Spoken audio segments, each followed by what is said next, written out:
Good morning student, सभी विद्यार्थियों को मेरा नमस्कार है। आज हमने जो क्वेश्चन लिया गया है वो है अक्षीय स्थिति में विद्युत क्षेत्र की तीव्रता ज्ञात करना। ठीक है, आपको पता है कि दो तरीके से हम विद्युत क्षेत्र की तीव्रता को क्या कर सकते हैं, ज्ञात कर सकते हैं। एक होगा अक्षीय स्थिति और दूसरा होता है निरक्षीय स्थिति। ठीक है, तो अक्षीय स्थिति में विद्युत क्षेत्र की तीव्रता ज्ञात करने के लिए सबसे पहले हमको विद्युत क्षेत्र की तीव्रता की परिभाषा पता होना चाहिए कि विद्युत क्षेत्र की तीव्रता क्या होती है, और विद्युत द्विध्रुव आघूर्ण की परिभाषा हमको पता होना चाहिए। तो इसके पहले वाले वीडियो में मैंने आपको विद्युत क्षेत्र की तीव्रता के बारे में बताया था।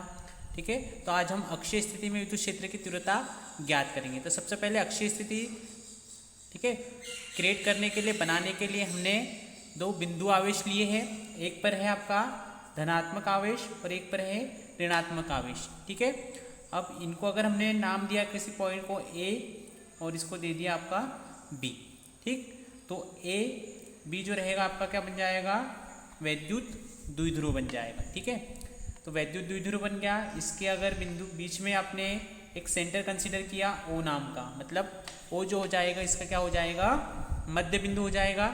ठीक, इसके बाद में इसको ही अगर हमने इसके अक्ष को आगे बढ़ाया तो ये जो अक्ष आगे बढ़ेगा इस पर जो भी पॉइंट रहेगा, जैसे पी नाम का अगर पॉइंट लिया हमने, तो यहाँ पर जो रहेगा वही क्या रहेगा आपका,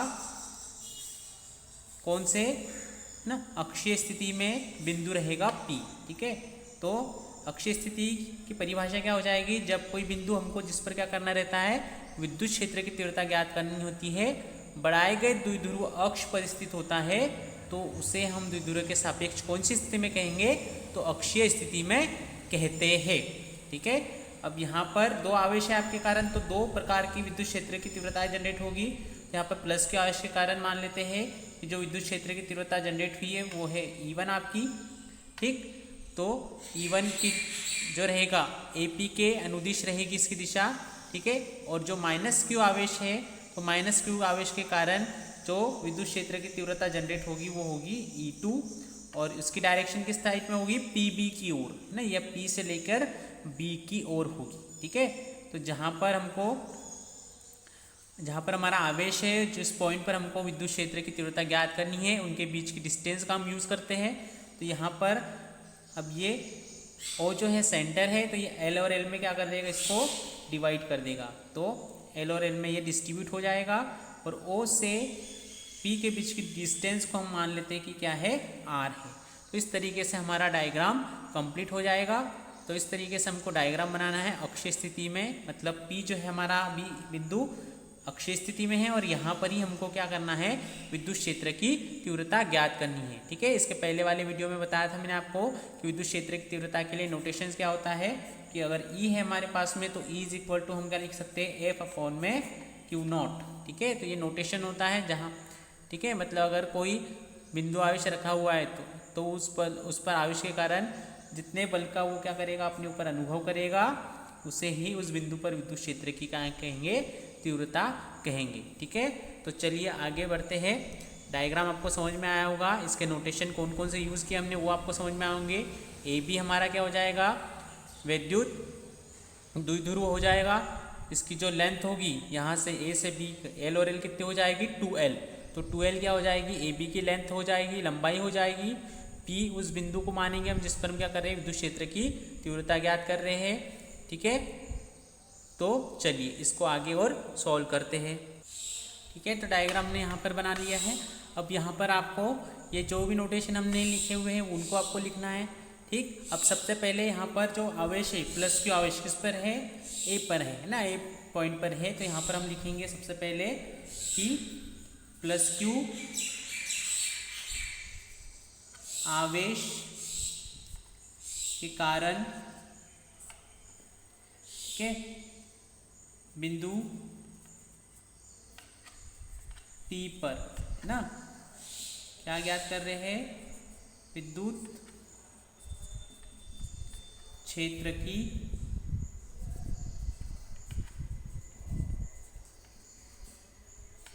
तीव्रता। तो प्लस के आवेश के कारण बिंदु P पर विद्युत क्षेत्र की तीव्रता जो होगी E1 है, E1 इज इक्वल टू हो जाएगा 1 अपॉन में 4 पाई एप्सिलॉन नॉट, और अगर हमने पराविद्युतांक माध्यम अगर इंक्लूड किया इसमें तो K आ जाएगा आपका। और आवेश जो है वो क्या है, Q है प्लस Q, ठीक है। और दूरी का वर्ग होता है तो दूरी यहाँ पर जो है आपकी क्या है, AP का वर्ग, ठीक है। अब AP आपको कैलकुलेट करना है, तो देखिए डायग्राम में AP कहाँ से कहाँ तक है, A से लेकर P। तो A से लेकर P की जो डिस्टेंस है वो हमको बताना है। तो सबसे पहले हम O से P की डिस्टेंस कितनी है हमारे पास में R, और O से A के बीच की डिस्टेंस कितनी है L, क्योंकि O क्या है, मध्य बिंदु है। तो R में से L को हमको क्या करना पड़ेगा, माइनस करना पड़ेगा। तो यहाँ पर जो नोटेशन हम यूज़ करेंगे, E1 is equal to 1/4πε0 K, ठीक, Q अपॉन में R माइनस L का होल स्क्वायर, और इसको समीकरण नंबर देंगे 1, ठीक है। आया समझ में क्या करना है। सबसे पहले कैरेक्टर आपको लिखना है कि AB क्या होता है, वैद्युत द्विध्रुव होता है, वो क्या है, वैद्युत द्विध्रुव का मध्य बिंदु है। 2L क्या है, वैद्युत द्विध्रुव की बीच की दूरी है, ठीक है। P क्या है, P वो बिंदु है जिस पर हम क्या करेंगे, विद्युत क्षेत्र की तीव्रता ज्ञात करेंगे। फिर स्टार्टिंग आपको करना है प्लस के आवेश के कारण बिंदु P पर विद्युत क्षेत्र की तीव्रता, ठीक है। तो प्लस के आवेश के कारण विद्युत क्षेत्र की तीव्रता E1 इज इक्वल टू, ये नोटेशन होगा, ठीक। देन उसके बाद में आपको क्या करना है, जैसे प्लस के लिए लिया है वैसे क्या के लिए लेना है, माइनस Q आवेश के कारण लेना है विद्युत क्षेत्र की तीव्रता, ठीक। तो अब क्या करेंगे, अब माइनस Q, तो माइनस Q आवेश के कारण बिंदु P पर विद्युत क्षेत्र की तीव्रता, ठीक है। तो बस यहाँ पर क्या करना है आपको, वहाँ पर प्लस था, यहाँ पर क्या करना है, माइनस Q आवेश के कारण बिंदु P पर विद्युत क्षेत्र की तीव्रता लेना है। और वो जो है वो क्या है, E2 इज इक्वल टू 1/4πε0। अगर डायरेक्ट्रिक मीडियम है तो K आ जाएगा, आवेश क्या है आपका, माइनस Q है, और यहाँ पर क्या आएगा, डिस्टेंस कितनी है, BP का स्क्वायर, ठीक है। और अलन बाय क्या आएगा, P से लेकर B, तो P भी आ जाएगा। अब यहाँ पर वापस से हमको BP का मान निकालना है, B से लेकर P, तो B से लेकर P का मान निकालना है। तो सबसे पहले वही करिए, O से लेकर P कितनी है हमारे पास में, R है, और यहाँ से ये वाली जो डिस्टेंस अगर इसमें मिला दी जाए जो कि कितनी है L, ठीक है। तो R प्लस L कितना हो जाएगा, R प्लस L हो जाएगा, मतलब B से लेकर P की डिस्टेंस, ठीक है। तो R प्लस L हम कर लेंगे इसमें। तो E2 is equal to 1/4πε0 K, ठीक, माइनस Q अपॉन में क्या आ जाएगा, R प्लस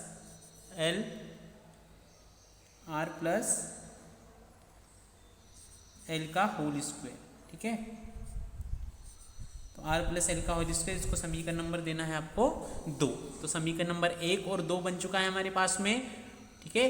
तो 1 और 2 से हमको E1 और E2 का मान, ठीक है, मिल चुका है। अब आगे हम इसको और सॉल्व करेंगे, ठीक। अब दोनों E1 और E2 आ चुके हैं हमारे पास में। अब हमको क्या करना है, इनका रिजल्टेंट लेना है ना, परिणामी तीव्रता।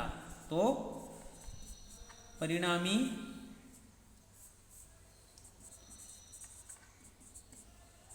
तीव्रता लेना है। तो परिणामी तीव्रता क्या होगा, E is equal to mod of E1 minus mod of क्या हो जाएगा, E2, ठीक है। मैग्नीट्यूड लेते हैं, तो मैग्नीट्यूड जब लेंगे तो आपको मालूम है कि मोड जब लिया जाता है तो माइनस अगर यहाँ पर है तो माइनस का क्या हो जाएगा, प्लस हो जाएगा। मतलब E इज इक्वल टू क्या आ जाएगा आपका, E1 माइनस E2, और यहाँ सर मैग्नीट्यूड लिया गया है, मतलब आपका जो माइनस Q आवेश आ रहा था वो क्या हो जाएगा, प्लस। फिर क्या करेंगे, हमने जो समीकरण बनाए हैं, समीकरण 1 और 2 से, ठीक है, इसके मान रखना है E1 तथा E2 के मान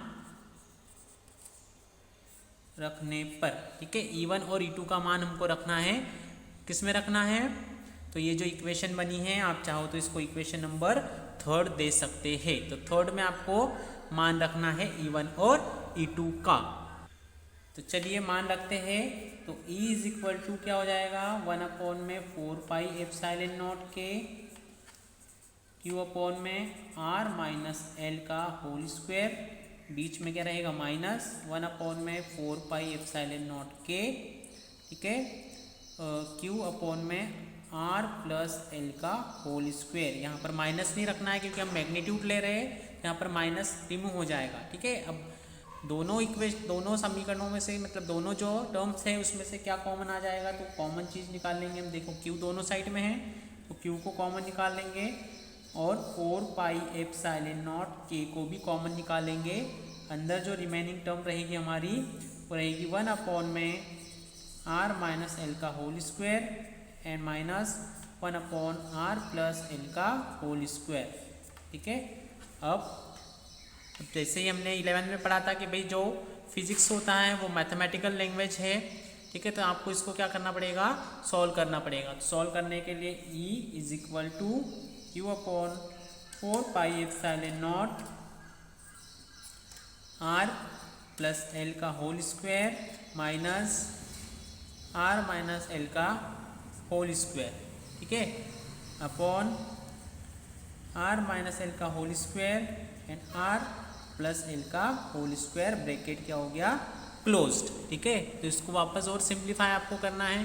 तो सिंप्लीफाई करने के लिए, ठीक, सिंप्लीफाई कर देंगे, परिणामी तीव्रता हमने लाई है तो सिंप्लीफाई करने के लिए आपको क्या करना है, इसको सॉल्व करना है, ठीक है।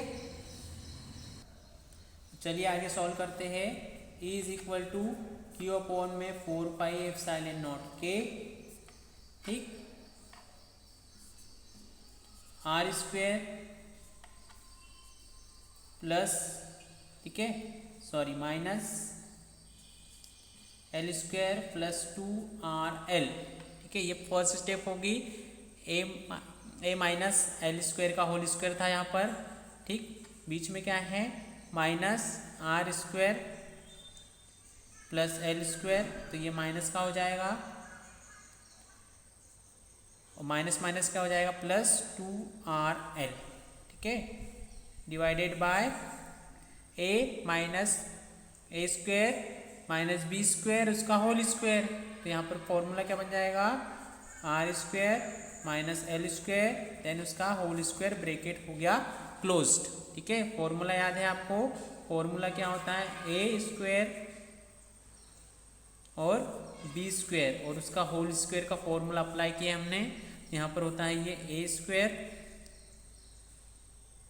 Plus sorry A plus B का होल स्क्वायर और ए माइनस बी का होल स्क्वायर। तो ये फॉर्मूला होता है A square minus B square then उसका होल स्क्वायर, ठीक है। यहाँ पर था ना आर प्लस एल था हमारे पास में और आर माइनस एल था, ठीक है। तो इस तरीके से हमने इसको क्या किया है, होल स्क्वायर में ना फॉर्मूले में बनाया है। चलिए फिर माइनस आर स्क्वायर से minus R square cancel, L square से एल स्क्वायर कैंसिल, तो E इज इक्वल टू क्या रहेगा रिमेनिंग 4 पाई एप्सिलॉन नॉट के, ठीक है, 4RL अपॉन में R square minus L square and उसका होल स्क्वायर, ठीक है, ये टर्म रहेगी। अब 4RL को ब्रेक करेंगे हम। E is equal to Q upon में 4 पाई एप्सिलॉन नॉट के, ठीक, 2R और 2L में, ठीक है, या फिर यहाँ से Q को रिमूव करिए 1 और यहाँ पर K को इंक्लूड करिए तो Q इंटू 2L, तो Q into 2L R square minus L square as it is Q into 2L, तो Q इंटू 2L जो होता है P होता है वैद्युत द्विध्रुव आघूर्ण, इसका मान होता है आपको यहाँ पर लिखना है P इज इक्वल टू क्या हो जाएगा Q इंटू 2L, ओके। सो क्या मिलेगा हमको, E इज इक्वल टू मिलेगा 1 अपॉन 4 पाई एप्सिलॉन नॉट के 2RP upon R square minus L square and whole square, ठीक है। This is a electric field intensity, यही क्या रहेगा विद्युत क्षेत्र की तीव्रता रहेगा और मात्रक जो होता है उसका न्यूटन पर कूलम, ठीक है। अब यदि हमारे पास में वायु या निर्वात का माध्यम यूज करते तो वहाँ पर K is equal to 1 put किया जाता है, तो K यहाँ पर 1 करेंगे तो क्या आ जाएगा 1 upon 4 pi epsilon naught 2 R P upon में R square minus L square, यही क्या रहेगा विद्युत क्षेत्र की तीव्रता के लिए व्यंजन रहेगा अक्षीय स्थिति में। ठीक है, ये बहुत महत्वपूर्ण डेरिवेशन है जो एग्जाम में पूछा जाता है। आई होप ये एक्सप्लेनेशन आपको समझ में आएगा। ठीक है, थैंक्स।